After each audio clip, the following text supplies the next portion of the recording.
শুভেচ্ছা এবং অভিনন্দন জানাচ্ছি যে আজকে থেকে আমরা 1992 সাল থেকে 32 বছর আমরা মহকুমার অধীন লক্ষ্মীপুর মহকুমা হিসেবে ছিলাম। আজকে দিনে আমরা জেলা সমজেলা স্বীকৃতি মাননীয় মুখ্যমন্ত্রী মহাশয় আমাদেরকে দিয়েছেন। সমজেলাতে লক্ষ্মীপুরকে উন্নতিকরণ করা হয়েছে। এই জন্য আজকের দিন আমাদের জন্য অত্যন্ত আনন্দের দিন, অত্যন্ত গর্বের দিন। আমি প্রথমে আমাদের মাননীয় মুখ্যমন্ত্রী ডক্টর হিমন্ত বিশ্ব শর্মা মহাশয়কে ধন্যবাদ জানাই যে গত 2 বছর যখন ডিলিমিটেশনের প্রক্রিয়া শেষ হয় তো আসামে একটা ব্যাপক প্রশাসনিক সুধার যেটাকে আমরা বলি অ্যাডমিনিস্ট্রেটিভ রিফর্মস উনি শুরু করেন এবং এই অ্যাডমিনিস্ট্রেটিভ রিফর্মসের মধ্যে অন্যতম একটা ছিল যে আমরা বিগত অনেক সময় থেকে লক্ষ্মীপুর বলুন বা বিভিন্ন জায়গাতে মহকুমার জন্য অনেক লোক ধর্ণা আন্দোলন বিভিন্ন করেছিলেন। আমরা এই লক্ষ্মীপুরের মানুষও বিভিন্ন সময় ধর্ণা আন্দোলনের মাধ্যমে আমরা মহকুমা পেয়েছিলাম, কিন্তু মাননীয় মুখ্যমন্ত্রী মহাশয়ের দূরদৃষ্টিটাকে আমি ধন্যবাদ জানাই যে উনি নিজে নিজে চিন্তা করলেন যে আমরা বিধানসভা ভিত্তিক আমরা আমাদেরকে প্রথমে উনি বলেছিলেন যে আমরা উপজেলা হিসাবে উন্নতিকরণ করব।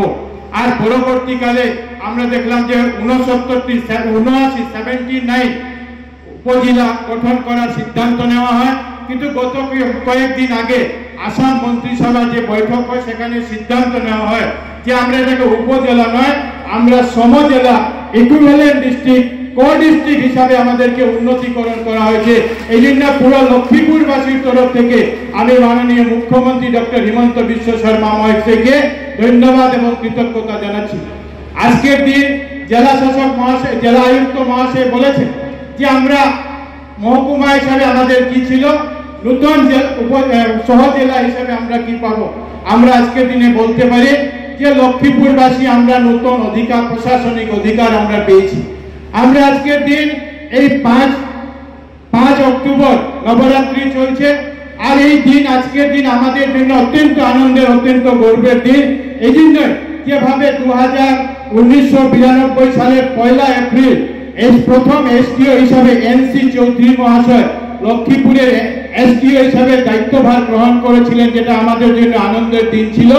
তার চেয়ে আজকের এই বড় দিন যে দিন 5 অক্টোবর যেদিন আমরা মহকুমা থেকে উন্নতিকরণ করে আমরা সমজেলায় পেয়েছি।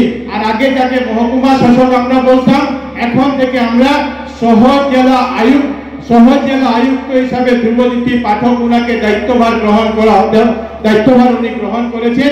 এই জন্য আজকের দিন থেকে আমরা ডিস্ট্রিক্ট হিসাবে আমাদের কাজকর্ম আমরা চালিয়ে যাব। এই জন্য আপনাদের সবাইকে আমি শুভেচ্ছা এবং অভিনন্দন জ্ঞাপন করছি। আমরা গত 26 সেপ্টেম্বর মাননীয় মুখ্যমন্ত্রী ডক্টর হিমন্ত বিশ্ব শর্মা মহাশয়ের দেওয়া যে আমাদেরকে 19,80,00,000 টাকা উনি দিয়েছিলেন, যেটা থেকে আমাদের টেন্ডার হয়ে ওয়ার্ক অর্ডার হয়েছিল, যেটা মহকুমা শাসকের কার্যালয়ের জন্য। আমরা 26 সেপ্টেম্বর সেই কাজের ভূমি পূজন করেছি। আর সেদিনই আমি বলেছিলাম যে আমরা সাব ডিভিশন অফিসের আমরা ভূমি পূজন করছি, কিন্তু 2026-এর প্রথম দিকে যখন আমরা এই কার্যালয় উদ্বোধন করব তো সেই কার্যালয়ের মহকুমা শাসকের কার্যালয় থাকবে না, সেটা সমজেলা আয়ুক্তের কার্যালয় হিসাবে আমরা সেই কার্যালয়কে আমরা উদ্বোধন করব। আজকের দিনে আমরা এখানে আমাদের সদ্ভাবনা মণ্ডপ যেটা যে গত 1-1.5 বছর আগে আমরা এটাকে সম্পূর্ণ করেছিলাম। মহকুমা আমাদের নতুন বিল্ডিং হওয়া পর্যন্ত এই অবধি পর্যন্ত অস্থায়ীভাবে এই কার্যালয় এখানে চলবে এবং লক্ষ্মীপুরের সহজেলা আয়ুক্তের এই কার্যালয় এখান থেকে আজকে আমরা মাননীয় মন্ত্রী মহাশয়ের হাত ধরে মাননীয় সাংসদ মহাশয়ের হাত ধরে আমরা শুভ উদ্বোধন করলাম। কি কি কাজ আগামী দিনে আমরা করতে পারবো সব বিষয়গুলো আমরা শুনতে পেরেছি। এই জন্য আগামী দিনে মুখ্যমন্ত্রীর চেষ্টা আছে, মুখ্যমন্ত্রীর চিন্তাধারা আছে যে এই সমজেলাকে কিভাবে অ্যাডমিনিস্ট্রেটিভলি আরো স্ট্রং করা যায়, যাতে আমাদেরকে কোনো কাজের জন্য জেলা আয়ুক্তের কার্যালয় যাতে আমাদেরকে যেতে নাই সে ব্যবস্থা মাননীয় মুখ্যমন্ত্রী মহাশয় করছেন। আমরা জমির পারমিশন থেকে শুরু করে সাংসদ বিধায়কের তহবিল থেকে শুরু করে প্রত্যেকটি কাজ আমাদের এই কার্যালয়ের মাধ্যমে অনুষ্ঠিত হবে। এবং আমি জেলা শাসক মহাশয়কে বলবো, অনুরোধ করব যে যেভাবে রাজ্য সরকার অনেকগুলি পোস্ট এখানে ক্রিয়েট করে নতুন নতুন দায়িত্ব দিয়েছেন, আগামী দিনে যে কর্মচারী হোক যাদের অসুবিধা যদি হয় সেটা যাতে খুব তাড়াতাড়ি পূরণ হয়, সেটা আমি আমার অনুরোধ থাকবে। আমি মাননীয় মুখ্যমন্ত্রী লক্ষ্মীপুর নিয়ে ওনার চিন্তাধারা নিয়ে দু চারটি কথা আমি বলতে চাই।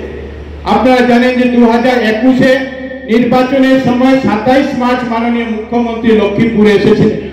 আর লক্ষ্মীপুরে এসে উনি বলেছিলেন যে আমি লক্ষ্মীপুরকে ভারতীয় জনতা পার্টি এখান থেকে নির্বাচিত হলে আমরা আসামের 10টি উন্নত বিধানসভার মধ্যে লক্ষ্মীপুরকে নিয়ে যাওয়ার আমরা কাজ করব।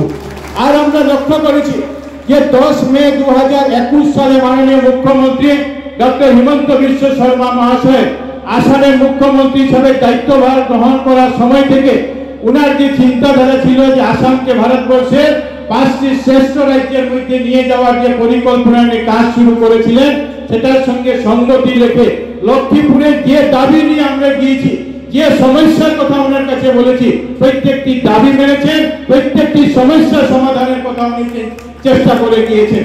উনি প্রথম কোন মুখ্যমন্ত্রী হবেন আসামের মধ্যে আমি মনে করি যিনি 30 জানুয়ারি 2022 সালে এখানে এসেছিলেন।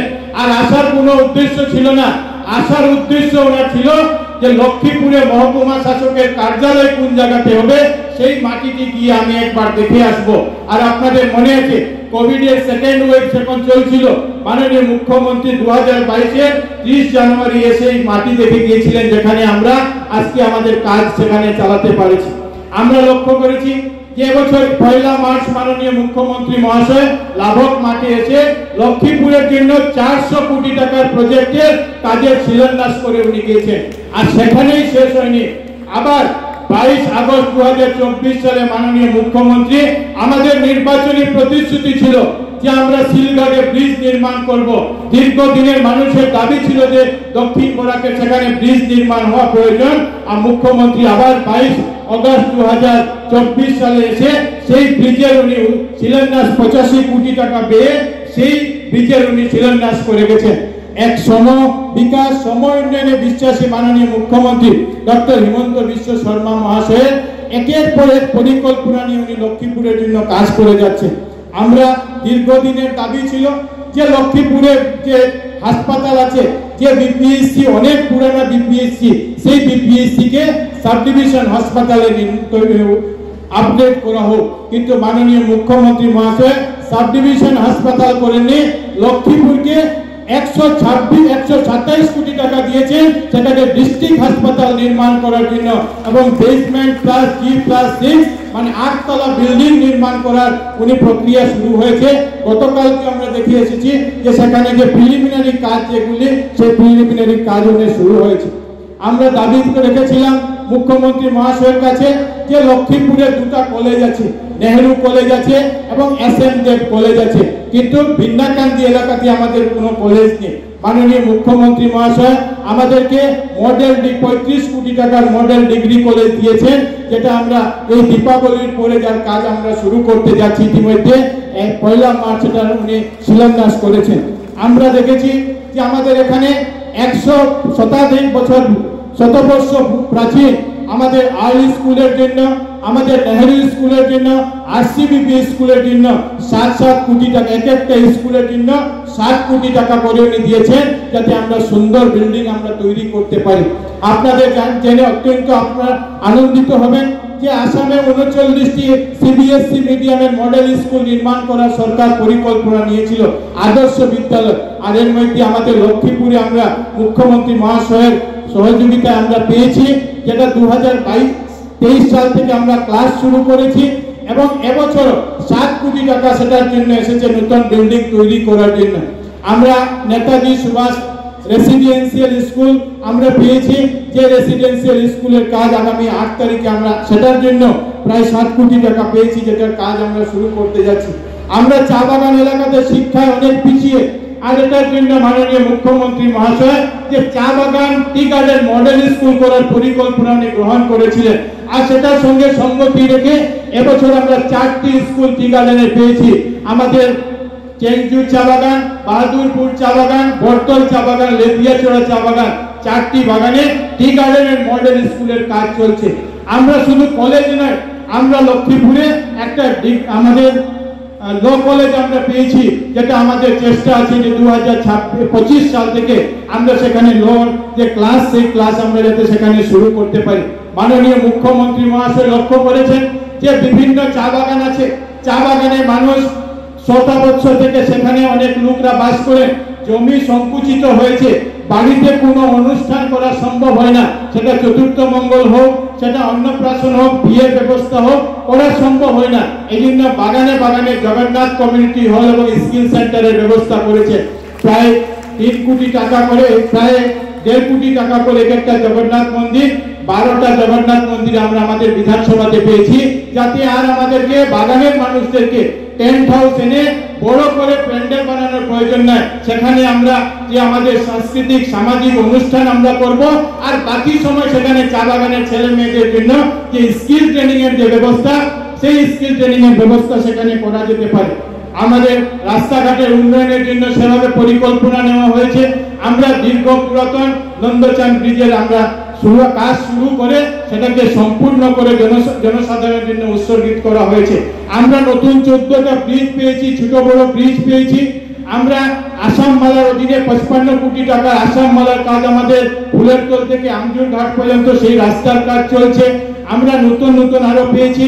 আর কেন্দ্র সরকার থেকে যে নতুন অ্যালাইনমেন্ট তৈরি হয়েছে শিলচর জিরিবামে, সেখানেও প্রায় সেই আসাম মালা 4 লেনিং শিলচর জিরিবাম, যেটা 949 কোটি টাকার কাজ শুরু হয়েছে, যাতে আমরা যোগাযোগ ব্যবস্থা যেটা আছে আমাদের এক্সিস্টিং যে ন্যাশনাল হাইওয়ে আছে সেটার সঙ্গে আরেকটা national highway 4 laning national highway হবে, এবং তার পাশাপাশি ফুলেরতল থেকে মাহুর পর্যন্ত একটা নতুন 2 লেনিং ন্যাশনাল হাইওয়ে একটা পরিকল্পনা চলছে, ডিপিআর ইতিমধ্যে জমা হয়েছে।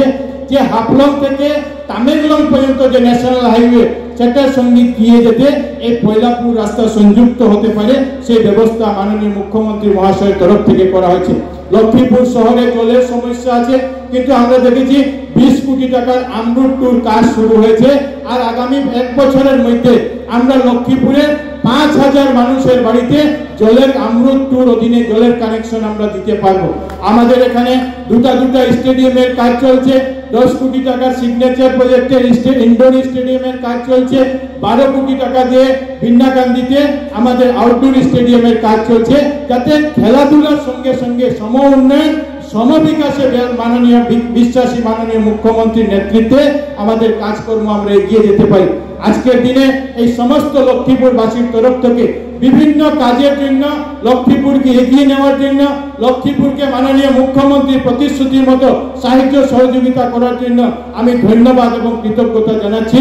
আর সঙ্গে সঙ্গে আজকে উনি আমাদেরকে এই দুর্গাপুজোর আগে, দীপাবলির আগে, ছট পূজার আগে আমাদেরকে যে সহজেলার উপহার দিয়েছেন, সমজেলার উপহার দিয়েছেন, সেটার জন্য মাননীয় মুখ্যমন্ত্রীর প্রতি, আসাম ক্যাবিনেটের প্রতি আমার কৃতজ্ঞতা ধন্যবাদ জানাচ্ছি।